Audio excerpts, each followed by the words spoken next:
ಅಮ್ಮ ಅಸ್ಮಿತಾ, ಅಸ್ಮಿತಾ,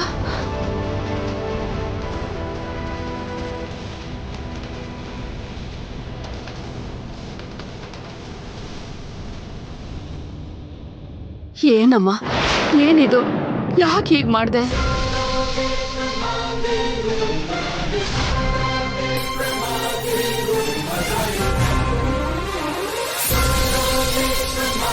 ಇಲ್ಲಿವರೆಗೂ ಅವರು ನನ್ನ ಗಂಡ ಅನ್ಕೊಂಡು, ನೀವು ನನ್ನ ಅತ್ತೆ ಅಂತ ಅನ್ಕೊಂಡು, ಅದು ನನ್ನ ಮನೆನೇ ಅನ್ಕೊಂಡು ಎಲ್ಲಾನು ಬಿಟ್ಟು ಬಂದಿದ್ದೀನಿ.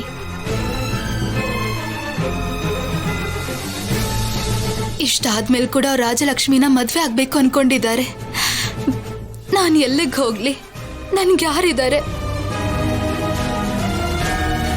ಅದಕ್ಕೆ ಏನು ಅರ್ಥ ಆಗದೆ, ಬೇರೆ ದಾರಿನೂ ಇಲ್ಲದೆ ವಿಷ ಕುಡಿದ್ಬಿಟ್ಟೆ.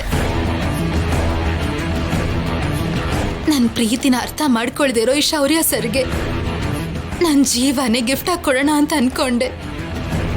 ಆದ್ರೆ ನಾನು ಹಾಸ್ಪಿಟ್ಲಿಗೆ ಕರ್ಕೊಂಡು ಬಂದು ಮತ್ತೆ ನನ್ನನ್ನು ಯಾಕೆ ಬದುಕಿಸಿದ್ರಿ ಅತ್ತೆ? ಅಯ್ಯೋ, ಹಾಗೆ ಮಾತಾಡ್ಬೇಡಮ್ಮ. ಸಾಯೋ ಅಂತ ಕರ್ಮ ನಿನ್ಗೇನ್ ಬಂದಿದೆ? ಆ ರಾಜಲಕ್ಷ್ಮಿ ಜೊತೆ ಮದ್ವೆ ಅನ್ಕೊಂಡಿದೀವಿ, ಆದ್ರೆ ಮದ್ವೆ ಆಗಿಲ್ವಲ್ಲ. ಅಷ್ಟಕ್ಕೆ ನೀನ್ ಹೀಗೆಲ್ಲ ಮಾಡ್ಕೊಳ್ಳೋದ? ಅವ್ರ ಮದ್ವೆ ಆಗ್ಬಿಟ್ರೆ ನಾನು ಸಾಯ್ಲೇಬೇಕಲ್ವಾ ಅತ್ತೆ?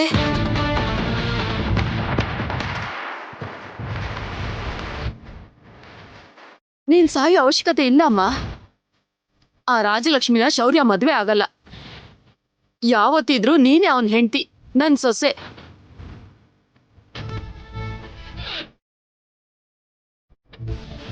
ಹಾಗಂತ ನೀವ್ ಹೇಳ್ತಿದ್ದೀರಾ, ಆದ್ರೆ ಸರ್ ಹೇಳ್ತಿಲ್ವಲ್ಲ ಅತ್ತೆ?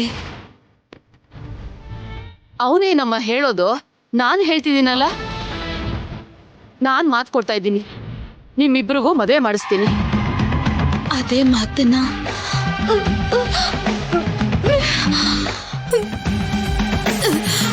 ಅಮ್ಮ ಆಣೆ ಮಾಡಿ ನನಗೆ ಮಾತು ಕೊಡಿ.